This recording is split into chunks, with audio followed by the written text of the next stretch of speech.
Very good morning, good afternoon, good night, whenever you will watch this video. So today our topic is punctuations. Now in this video we will discuss about different types of punctuations and importance of proper punctuations. So I hope you are ready with your pen and paper. So without wasting much time, let us start this video. So punctuation means what? First of all, we will understand its meaning, its definition. So punctuation means it is a symbol which describes our feeling or emotions in writing. So punctuations are nothing but symbols, and that symbols we are using in our writing. For what purpose? To show our emotions and feelings. So now why this type of punctuations are required, that we will understand by taking one example.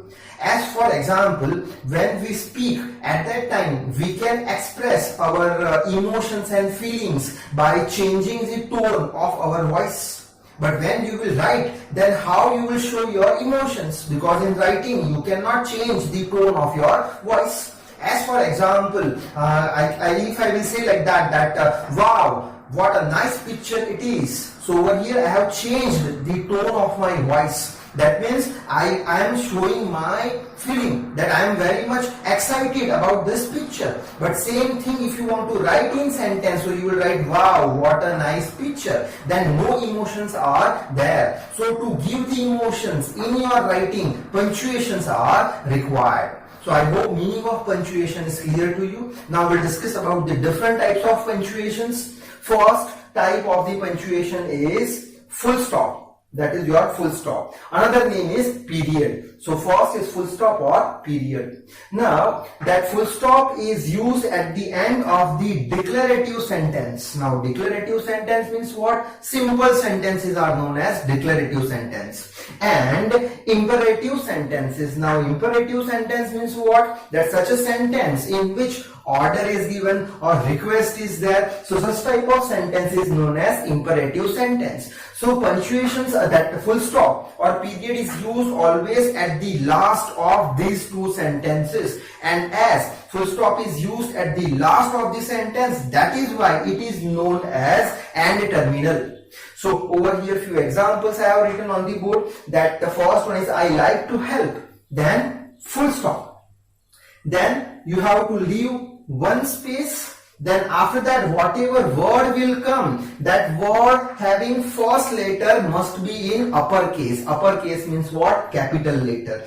It is my duty. So that is which type of sentence? That is your declarative sentence. Simple sentence is there, so at the end you are putting the full stop. Okay, next sentence is close the room. So close the room, full stop. That is which type of sentence? That is your imperative sentence. Why? Because in this sentence order is given, so full stop is there. And last is may I come in, full stop. That is also your imperative sentence. Why? Because in this sentence request is there, so that is your about the full stop. Okay, now next we'll go punctuations with question mark, whose symbol is this. That is also known as and terminal. Why? Because always this question mark is used at the end of the sentence. Okay, now that question mark is also known as mark of interrogation and used to ask the question. Okay, so first example is that does he play cricket? Question mark.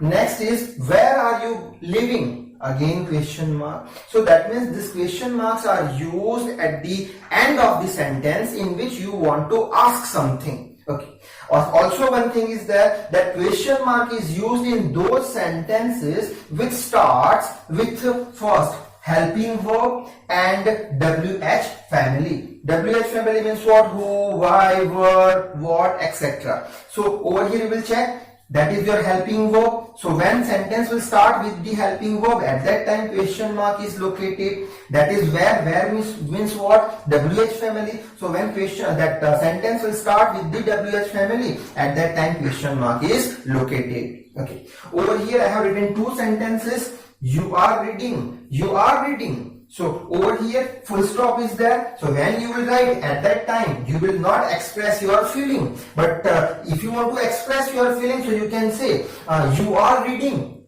Over here you are reading. Over here you are reading. That means question is asked. Now we'll see the next type of punctuation. Next is exclamation mark, which is inverted I, you can say, and that is also known as end terminal. Now that exclamation mark is used to show emotions and feeling, and that exclamation mark is located after the interjections or after sentence. Now interjection means what? These are the example of intersections like wow, hey, ouch, hurrah, etc. So this exclamation mark is located after the interjection or after the sentence. So we will understand it by taking few examples. So first one is which one? That he is happy now. That mark of exclamation. So that mark indicates what? Your feeling that you are happy, and that is located at the end of the sentence. Next is wow. What a beautiful house. So over here that marks are located at the end of interjection also and at the end of sentence also. In this sentence you are showing your excitement that what a beautiful house is there. Okay, next is hey, you hit me. Over here interjection is that mark, exclamation mark is used at the end of interjection only, not at the end of sentence. So that is also correct. In this sentence you are expressing your feeling that you become angry. And next is ouch, my leg is broken. Again that mark you have located at the end of the interjection, and over here your feeling is what? That you took pity on your leg. Okay, next is your dash.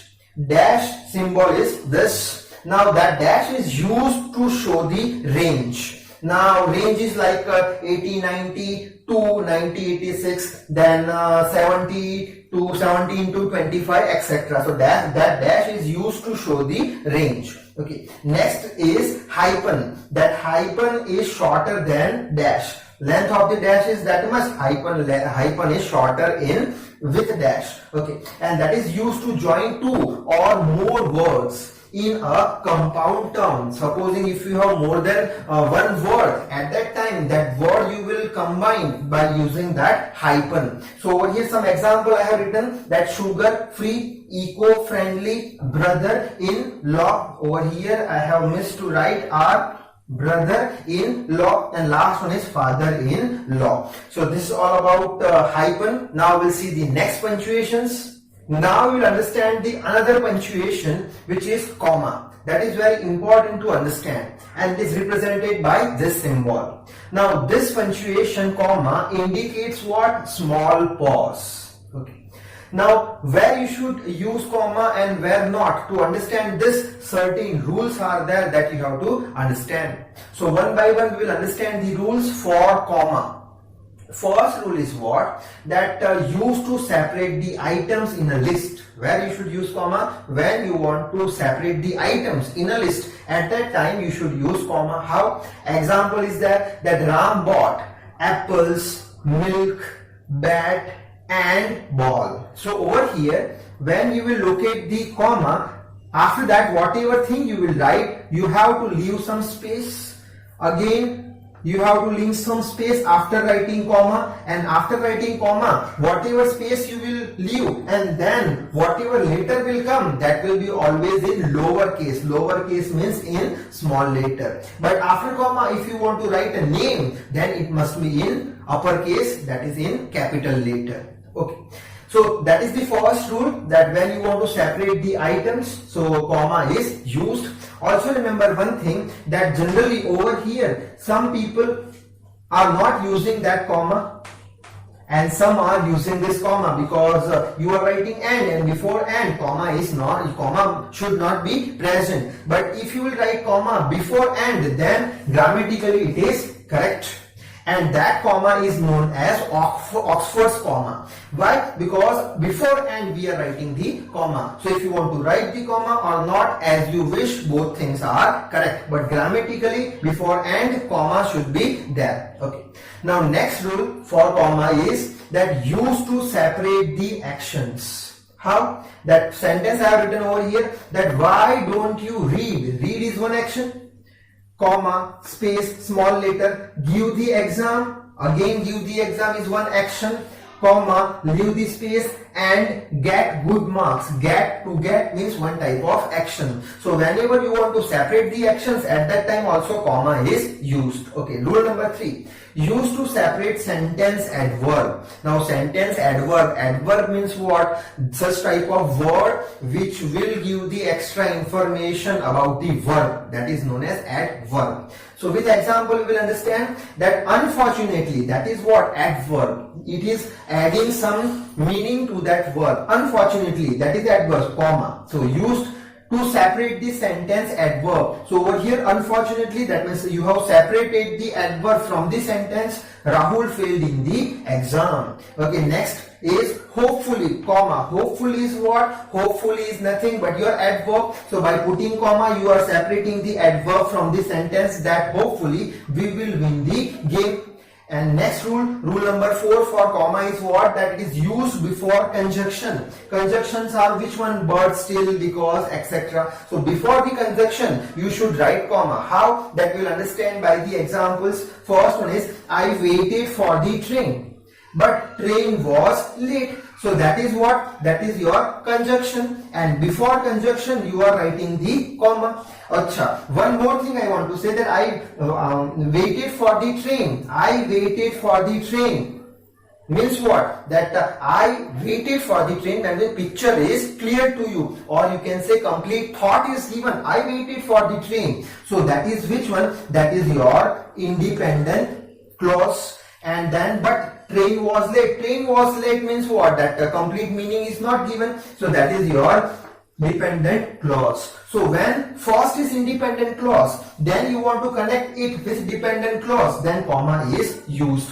Again, next example, I was late, comma, still he was not tired. Again, I was late means what? That is your independent clause. Why? Because complete thought is given. I was late. Still he was not tired. Still he was not tired means what? When he will tired. So thought is not clear. That is why it is known as dependent clause. So if in a sentence independent clause is first and then you want to connect it with dependent clause, then you should use comma. Okay, next, when he won the match, everyone cheered. Over here, when he won the match, we don't know. That means thought is not complete. So that is your dependent clause. And everyone cheered, that thought is clear, that everyone is cheered. So that is your independent clause. So remember one thing, when in a sentence first dependent clause is there, then to connect it with independent clause, comma is not used. That means condition is what? First must be independent clause, then only you can connect the another clause with comma. So that same sentence you can write like that, that everyone cheered. Everyone cheered means what? Independent clause, meaning is clear. When he won the match, so that is your dependent clause. So over here, first independent clause is there. Now you can connect this dependent clause by comma with this independent clause. Now last rule we will discuss for the comma. Here is the last rule for comma. So rule is what? That after yes or no, you can use it. Examples are yes, comma, I am Vivek. Okay. Next is what? After salutation, in the later writing we are writing the salutation. Which one? That dear sir, then comma, dear madam, comma, dear Ram, comma, etc. So these commas are used in British English, but in the American English, instead of this comma, this type of colons are used, that is known as colon. Okay. And next is at the closing of the letter. At the closing, what we are saying? Yours faithfully, then we will use comma. Then yours sincerely, comma. Yours truly, comma. So these are all about the rules where you should locate comma and where not. Okay, now we'll discuss about the next symbol, next punctuation, which is a semicolon, whose symbol is like this. Now this semicolon indicates what? It indicates the longer pause than comma. Okay. Now use of this semicolon is what? That used to connect two clauses, or you can say used to connect two sentences. First, I have written over here that I waited for the train, but train was late. That I waited for the train. That is what? That is your independent clause. Why independent clause? Because thought is clear. But train was late. Train was late. That is also thought is clear. So that is also your independent clause. and both are connected with the help of one interjection, which is but. Now in this sentence, if you want to use that semicolon, then you have to remove this but. After removing this conjunction, now you can use this semicolon by writing this, that I waited for the train, interjection is removed, semicolon is added, train was late. Over here you should remember one thing, that after semicolon you should leave one space, and whatever word will start having first letter always in lowercase, means small letter. Okay. Next sentence, that it was late, still he wasn't tired. So over here it was late, that is which clause? Independent clause. Meaning or thought is cleared. Still means what? It is your interjection. Then he wasn't tired, that means meaning is clear, that he wasn't tired, so that is also your independent clause. Now both of the clauses are connected with one interjection. So if you will remove this interjection still, then only you are allowed to use this semicolon. How? That over here I have used by mistake.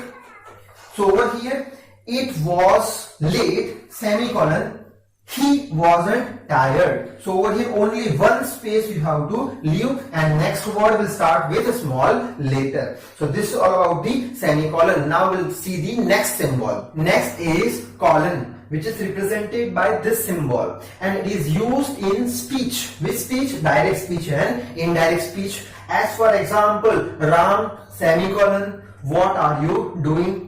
So that is the first use of colon. Next use of colon is what? That is used to show the examples of series. Examples of series means what? That we'll understand by taking one example. That first is, this girl has everything I need. Then this type of colon, good nature, smart, intelligent and honest. So this thing after colon, whatever you wrote, this thing is known as what? This thing is known as example of series. Another example, I have to study 3 subjects. That is your colon. After colon you have written Hindi, English, Gujarati. So that is known as what? That is known as example of series. So 2 uses are there of that colon. First is what? For the speech, and second is what? To show the series of example.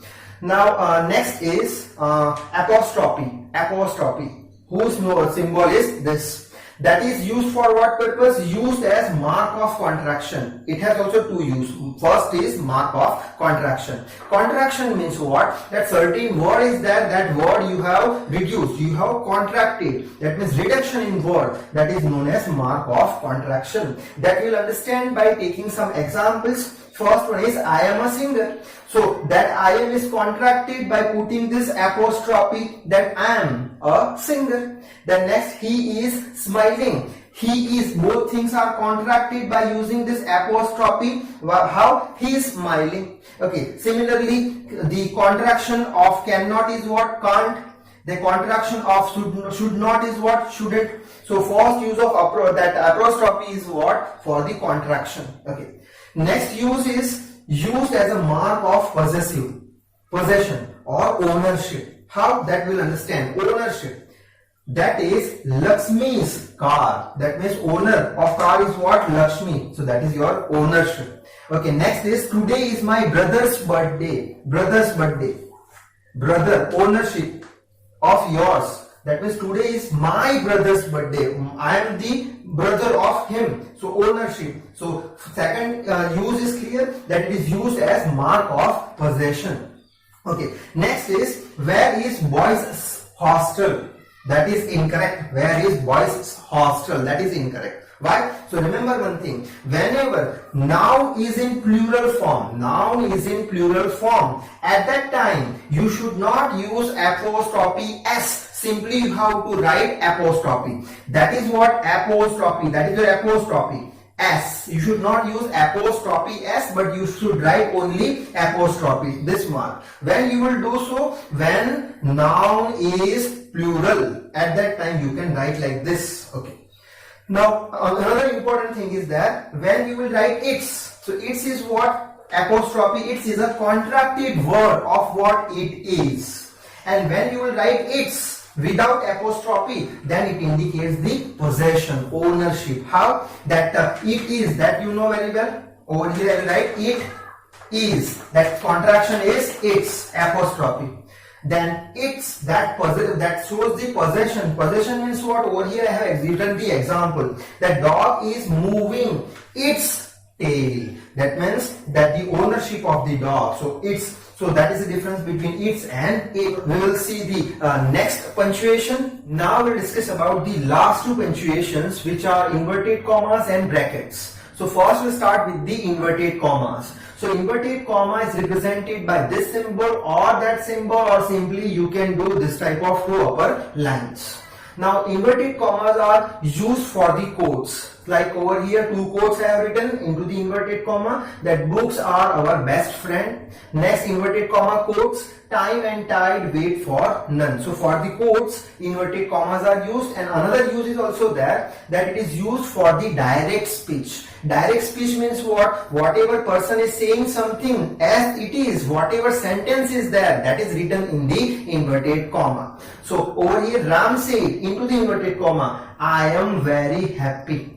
Okay, so inverted comma for direct speech. Next is Ram asked, are you happy? Now over here, whatever question mark that you are writing, that you are locating inside of the inverted comma. Sometimes that question mark may be outside of the inverted comma also, when whole sentence is in the form of question. Means what? Over here I have written the example that do you think, question is there, do you think, in saying into the inverted comma, quote is there, courage lost, all lost, inverted comma over, as this whole sentence is just like one question. So that is why at the end of this inverted comma we are marking the mark of interrogation or question mark. So in this sentence, inside of the inverted comma you are writing the question mark, and in that sentence you are writing outside of this inverted comma question mark, because that whole sentence is based on interrogation. Some question is asked. Okay, so that is all about inverted comma. Now we'll move with the last punctuation, which is brackets.